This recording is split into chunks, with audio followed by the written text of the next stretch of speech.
BA, BCom, BSc, MA, MCom करें विश्व की सबसे बड़ी यूनिवर्सिटी इग्नू से। सॉल्व असाइनमेंट्स और गाइड बुक्स प्राप्त करें। संपर्क करें Mahakal computers, DAV PG college के पास, पंच मंदिरा मोड़ से दाहिने, सिवान। शादी, विवाह, मंगनी और बर्थडे पार्टी के लिए AC हॉल और AC रूम के साथ होटल सिवान पैलेस बिल्कुल आपके बजट में उपलब्ध है। सबसे सस्ता, सबसे अच्छा।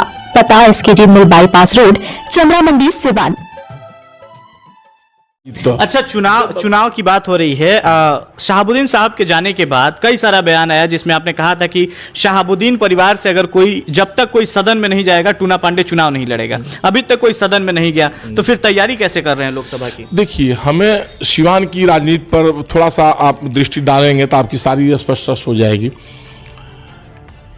सिवान की राजनीति में स्पष्ट है कि जब मोहम्मद शहाबुद्दीन साहब भागलपुर से जब आए और उनके ऊपर अथाह प्रेम सिवान की जनता, सिवान के लोगों ने जो दिया उनको, वो देख करके यहाँ के तथाकथित उस टाइम के नेता, जिनको लगा कि हमारा राजनीतिक जमीन खसक गया है, अब हमें सिवान में ऐसे नहीं होगा, उनको लगा कि सिवान में तो सारा आतंक हो जाएगा।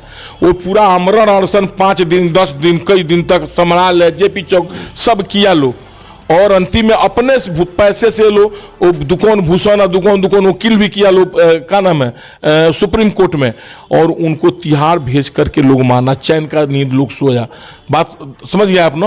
और आज वो इस दुनिया में नहीं है। तिहाड़ जेल से बेचारू आ नहीं सके, कोरोना ने उनको निगल लिया। वो उसके बावजूद भी वो नेता लोग उस मरहूम शहाबुद्दीन साहब का पार्थिव शरीर दिल्ली से सिवान तक नहीं आने दिया। क्यों नहीं आने दिया? कि उन लोगों को समझ में आ गया था कि लगता है कि शहाबुद्दीन साहब का पार्थिव शरीर सिवान आएगा ना तो जिंदा हो जाएंगे वो। उन लोगों के दिमाग में था। कौन लोग थे? अब आप महसूस स्वयं कर लीजिए, उस टाइम धरना प्रदर्शन कौन लोग कर रहे थे। अब हमारे मुंह से कह करके अच्छी नहीं लगेगी। उस टाइम कौन कौन धरना प्रदर्शन, सिवान की सारी जनता ही समझ रही है, उनके परिवार के लोग समझ रहे हैं।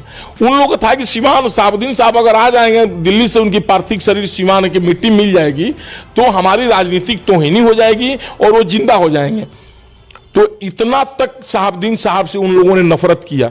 और आज 15 दिन 1 महीना 2 महीना से आप मीडिया में देख रहे होंगे, कोई कहता है कि शहाबुद्दीन साहब के साथ बड़ी नाइंसाफी हुआ, कोई कहता कि शहाबुद्दीन साहब बहुत अच्छे आदमी थे, कोई कहा कि नहीं शहाबुद्दीन साहब के परिवार के साथ तो हम हैं, चाहे इसके लिए जो कुछ हो जाए।